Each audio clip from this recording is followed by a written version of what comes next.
Méditation du 18 juillet, un nouveau nom. Ainsi parle maintenant l'Éternel qui t'a créé, ô Jacob, celui qui t'a formé, ô Israël. Sois sans crainte, car je t'ai racheté, je t'ai appelé par ton nom, tu es à moi. Ésaïe 43, le verset 1. Aimez-vous votre prénom? Il n'y a pas de musique plus douce que d'entendre votre prénom des lèvres de celui qui vous aime. C'est votre identité. Il vous donne un sentiment d'appartenance et de valeur. Non seulement Dieu connaît votre nom, mais il le changera en un prénom qui décrira parfaitement l'expérience que vous aurez vécue. Le nouveau prénom que vous recevrez aura des caractéristiques spécifiques. Premièrement, il sera donné par Dieu. Alors les nations verront ta justice et tous les rois ta gloire. Et l'on t'appellera de nom nouveau que la bouche de l'Éternel déterminera. Ésaïe 62, le verset 2. Deuxièmement, personne d'autre n'en connaîtra la signification. Que celui qui a des oreilles écoute ce que l'Esprit dit aux églises. Au vainqueur, je donnerai de la manne cachée et un caillou blanc. Sur ce caillou est écrit un nom nouveau que personne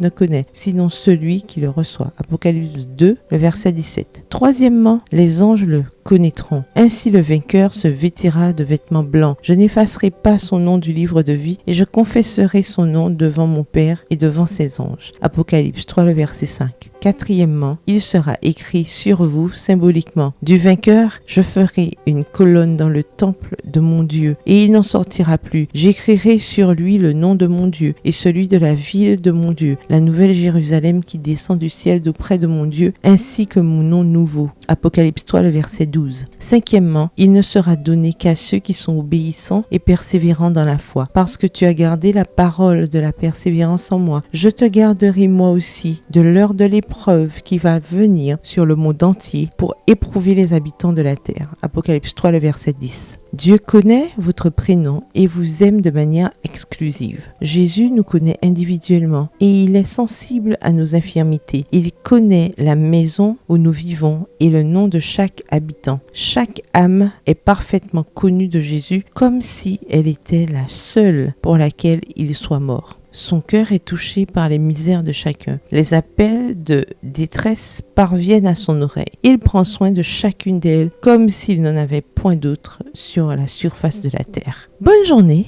et que l'Éternel vous bénisse.